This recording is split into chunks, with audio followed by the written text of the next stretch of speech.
If you're looking for some just win babies, you're in the right spot. I'm Mitchell Renz, host of the Raiders Report, and coming up here on today's show, we got the latest Raiders rumors. We're going to be talking about DJ Glaze. Will he start for the Silver and Black? Kristian Wilkerson got some hype from Antonio Pierce on Monday and had a hell of a practice as well. Is he going to make the roster? And then Jakorian Bennett, is he ready to break out this season? One Raider superstar thinks that might be the case. So earlier on Monday, I made a video about a sub-battle with Raiders against Vikings. Our Vikings host said, well, wait a minute. I'm off until Tuesday, so that's when the actual battle has to begin. We're going up against the Vikings on Saturday, so guess what I'm doing here at Chat Sports? We're going up against them here as well. Help me take down Vikings now. We're in a sub-battle. If you haven't already, make sure you hit that subscribe button, turn on those notifications, and join us when we go live an hour before kickoff against Minnesota. This is going to be a must-watch game. You got your quarterback battle with Gardner and AOC. You also got a quarterback battle there with Sam Darnold and J.J. McCarthy. A lot of good competition. A lot of new faces around there. So make sure you're tuned in. A lot of prizes. We're going to have over 100,000 people. So hopefully you're watching with us. First one coming up here on the show. Will DJ Glaze start this season for the Las Vegas Raiders?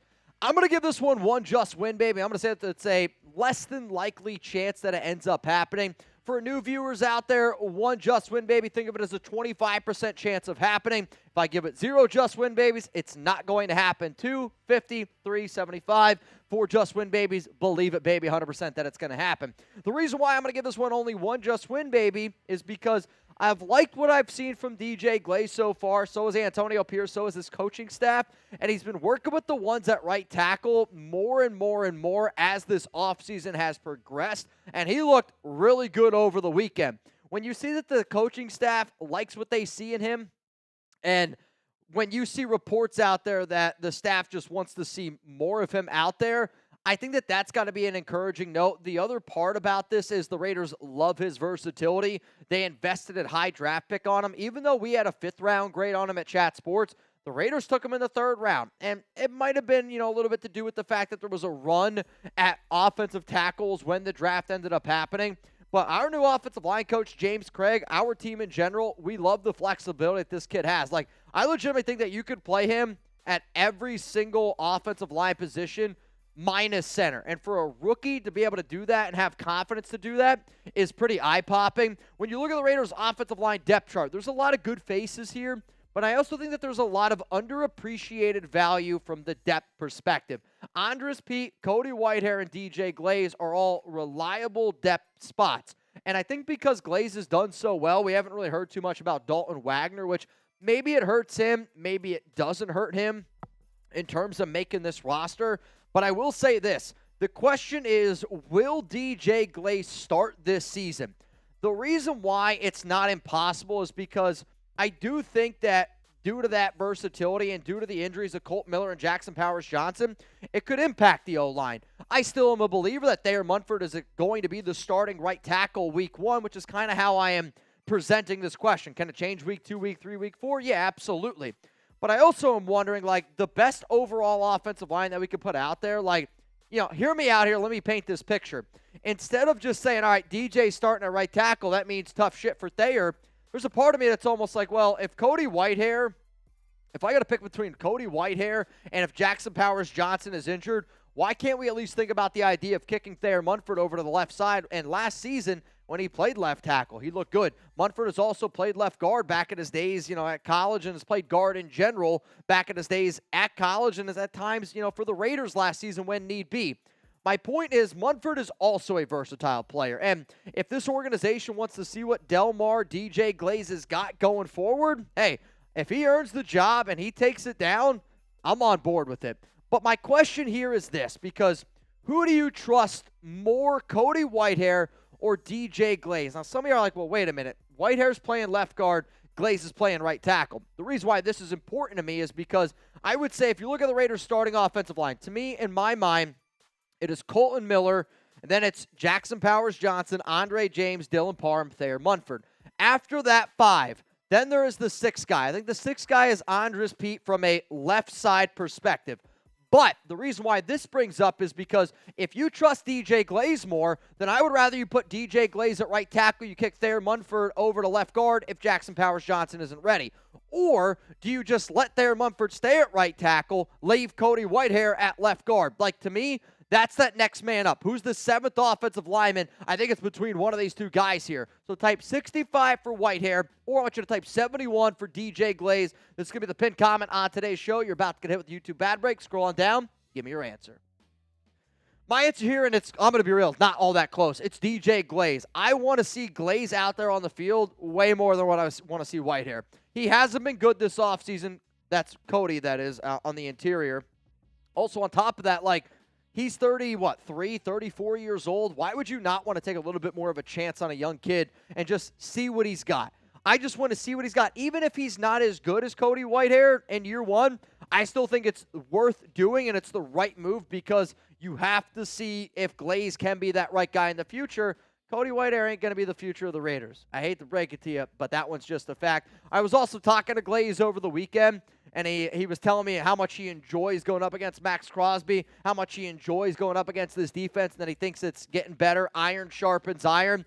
That mentality of him saying the guy that he likes going up against the most is Max Crosby, that type of energy, that type of aura is definitely something that I think that this coaching staff looks at, and it's why DJ has continued to get more and more reps there with the ones. Coming up next here, an under-the-radar wide receiver that could make the team, a player that I think, we've kind of looked at as a little bit of an afterthought on this show and maybe amongst the nation in general, that really good practice on Monday. Continue to get some attention, and Antonio Pierce talked about him a little bit when he took the podium on Monday as well. I'll tell you who that player is in just a moment.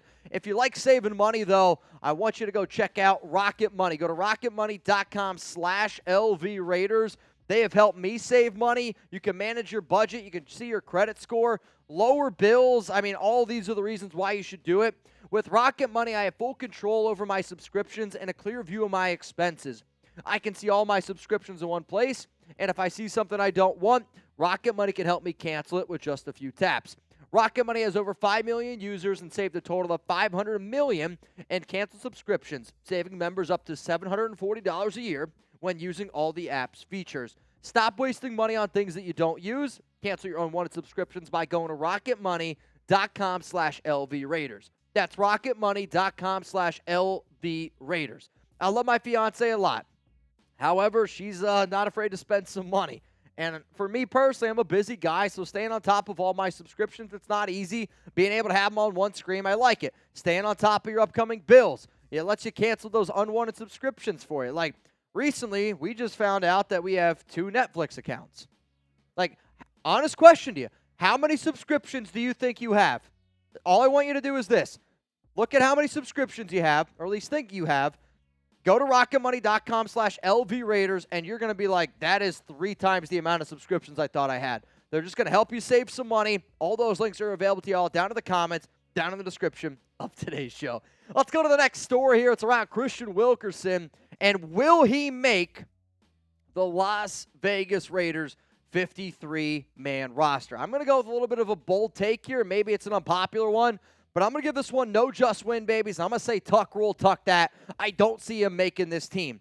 Now, the reason why I'm bringing him up is because AP was asked about him on Monday, and he seemed very happy about his play. Wilkerson had a really good practice on Monday. He caught a nice touchdown ball from Aiden O'Connell and has kind of separated himself, and I do think has done a good job of taking the advantage of just being a guy that you can rely on. And when you're in a quarterback battle with Gardner, you're in a quarterback battle with Aiden, you need somebody that you can rely on that can catch the football, and he's got some, he's done that this season. When the ball's been thrown his way, he's caught it. Michael Gallup retired. It means somebody else gets an opportunity. Jalen Guyton has been on the PUP list. He practiced on Monday, but Wilkerson has taken advantage of that opportunity. Devontae Adams, his baby boy from at the moment that I'm making this video on Monday, hasn't been born yet. He's taken advantage of that opportunity. So that's 3 receivers that were above him that, you think about a guy like Wilkerson and some of these other UDFAs out there, like that helps them get some extra looks and get some extra reps, some extra eyeballs. And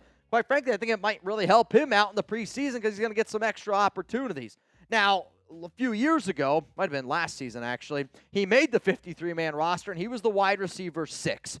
And I know it says Brock Bowers up here as slot. He's going to play slot, but he's going to be listed as a tight end. So that means when you look at Devontae, Jacoby, and Trey Tucker, there's a lot of other moving parts out there. And again, when I made this show, Jalen Guyton, he's no longer on the PUP list. But from Kristian Wilkerson, Keelan Doss, there's 10 other receivers on this list. This is how I would rank the wide receiver 4 battle before Monday's practice, okay? When Antonio Pierce spoke to the podium and when Antonio Pierce was talking in general, this is how I would have done it. I would have had DJ Turner, Jalen Guyton, Ramel Keyton, Alec Bachman, Tulu Griffin, Kristian Wilkerson. After Monday's practice, and after every information, all the reporting, I would actually put Wilkerson now. I would probably put him at number 3. I would bump Ramel Keyton up to 2, and I would drop Jalen Guyton down to 4. My point is, with Wilkerson showing out and showing up, I think that he's at least got to he's going to get brought up in this conversation. I still don't think, though, that he ends up making this squad. So let's play a little bit of a game here. If you had to pick one to keep from the names that are up on screen, are you going to go with Alex Bachman? Are you going to go with Kristian Wilkerson? Are you going to roll with Tulu Griffin? Or are you going to go with Ramel Keyton? Because if I'm the silver and black, I'm only going to keep 5 receivers because I'm so confident in my tight end group. DJ Turner is going to be the wide receiver 4, which then leaves you got one other receiver up there for grabs. The receiver that I think that the Raiders would end up keeping is number 82, Ramel Keyton. And he just continuously moves up that depth chart. Antonio Pierce asked if he could work with the 2s on Monday. If you would have asked me, Mitch, who's the one UDFA receiver that ends up making this team? I would have said Tulu Griffin. And I put out a video on Sunday about the top 10 players that did not make my original 53-man roster that could make it. And I said Tulu's up there and he's the best chance. I also said, though, on Saturday that I was going to have a video that's going to go out on Sunday, and Keyton needs to be on that list, and Keyton needed to be in the top 5. Quite frankly, he's one of the most fun guys to watch right now as a UDFA, and I think he has the best chance to make this roster as an undrafted free agent. Let's go to the last story, though, here on the show, and it's around Jakorian Bennett, and is a breakout season going to happen for the second-year corner out of Maryland? I'm going to give this one 2 just win babies, and I'm going to say people are talking. The guy that's talking is probably, when he talks, more Raider fans listen than anybody. And Max Crosby was asked on Sirius XM NFL radio, hey, man, like, who do you think is a player that's going to have a standout season? Somebody that didn't say breakout year, but to me, the way that Crosby talked, the way that the question was phrased, the easiest way to put it is breakout year. Crosby said Jakorian Bennett. And the reason why that's noteworthy is because Bennett is the cornerback 3 right now, and he's the expected starter. Brandon Faison's been battling some injuries. DeCamerion Richardson's been working in here and there, but it's mainly been Bennett next to Jack Jones, next to Nate Hobbs. When I saw Max Crosby said that, I had my tail in the front wagon a little bit because, like, you think about what's that Achilles heel on defense? What's our weakest link on defense? I think a lot of people would point the finger at Jakorian. If Bennett takes that next step, and if he looks like a player, that takes the step like a Malcolm Kuntz did, a player like Trevon Merrick, look out. We're going to have the best defense in the NFL. I already think we are. If this ends up happening, if he breaks out, it's a guarantee. It's a 4 just win, baby, that we're going to have the best defense in the NFL. When you look at his PFF numbers, though, from last season, 14 games played, 4 starts, had a 42.4 overall grade, run defense grade of 49.4, tackling at 44.1, and then a coverage grade of 41.1 overall. So, again, not great numbers, had to deal with Josh McDaniels, had to deal with some confidence issues. And I like Max saying that he believes in Jakorian because, to me, it's not a talent thing with Bennett. It is a mental thing, and it's him being able to find that confidence and find that swagger, which he obviously did not have last season when you look at these advanced coverage stats. I mean, you're giving up a quarterback rating against you of 102.5. With this improved defensive line that we have, it is absolutely going to help out number 0 for this upcoming season. And if Bennett breaks out, like I'm telling you, like this video right now if you agree with this, the Raiders are going to have the best defense in the NFL if Bennett breaks out. We've been talking about Stephon Gilmore, Xavier Howard, Adoree Jackson, being able to find that other corner that just makes us be able to sleep a little bit better at night. If a second-year guy in Bennett goes out and shows out and is that dude, man, oh man, I would not want to go up against this defense because we're going to have a lot of swagger. You better believe that. So coming up here, the reason why Max saying what he did about Bennett, it's important. Like, this Raiders organization obviously values what 98 says. Raider Nation obviously values what 98 says. But I think there's a lot more impacts in what he said that I haven't really quite gotten into yet, which I'm going to break down here in just a moment. If anybody loves Antonio Pierce, I got a brand new AP shirt that I want you to get your hands on. Go to chatsports.com/AP Law. This is a shirt made by Autumn Abyss, which I've worn a bunch of their stuff before on the show. If you like my Bo Jackson shirt that I wore at Techno Bowl, you'll like this one. I also have it's my Tom Flores. It's a white hoodie. It says Commitment to Excellence on it. This is made by them. And you showed up. We showed out. New chapter, new beginning, Antonio Pierce. That's this AP law. The AP law is like, hey, you showed up, we showed out. That's what the Raiders are going to do. That's what the nation is all about here. And if you like this shirt, you can pre-order it right now at that link that you see below. It's going to be available to y'all down in the comments, down in the description of today's episode. For out in Vegas, you can't have a cotton shirt. This is like a high-performance sweat-wicking technology shirt. I absolutely love them. Super comfortable. They also don't shrink in the dryer, which is a major, major win. That's also not me. All right, so here are why I think the Max prediction is important. Like, this is why Max saying Jakorian is that breakout player is important, is because to me, that means Bennett is starting. Like, you can't say Jakorian's going to break out or compare him to Malcolm Kuntz. You can't do that if you're Crosby unless you expect him to be the starter. So to me, I'm sitting back going, we know who that cornerback 3 is. It's Jakorian Bennett. The next thing is, Crosby's not a liar. And Crosby said some things last season that ruffled some feathers not last season, but last offseason where he was like, if AP's not the coach, I would at least think about getting traded elsewhere. I think he did that saying it because, he knows Mark doesn't want to get rid of him and he is, the face of this organization.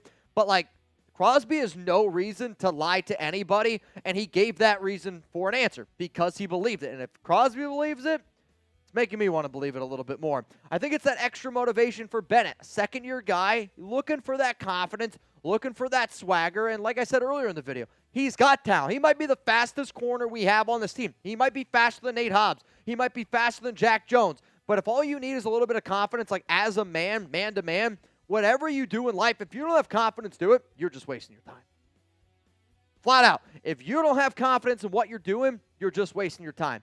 This coaching staff listens to Max. And because they listen to Max, it makes me wonder if they're not going to potentially sign a corner. Because, you look at that $34.5 million that we have right now in salary cap space, and a lot of people are like, Mitch, are we going to sign Stephon Gilmore? Are we going to sign Xavier Howard? If Max Crosby is saying that he's going to be the breakout player, that makes me think that we're not going to sign a corner because, well, why would you bring in somebody? Why would you do it if your star player is saying, hey, that's our breakout guy. That's going to be the dude that takes the next step. So, I don't know if the Raiders are going to potentially sign a cornerback now. It's something that this organization has to think about. So, from top to bottom, Max saying that about Jakorian tells me that he's going to be starting, that Max is legitimately confident about the situation Jakorian is in, and that if the staff listens to Max as well as I think they do, I don't know if you're going to go out and sign a corner anymore. If Crosby's good with that guy, I'm going to imagine the staff's good with that guy. And maybe that's been the holdup all along of why the Raiders are and are not making any moves to that DB group, because AP is, from what he said, very pleased by the defensive backs this offseason.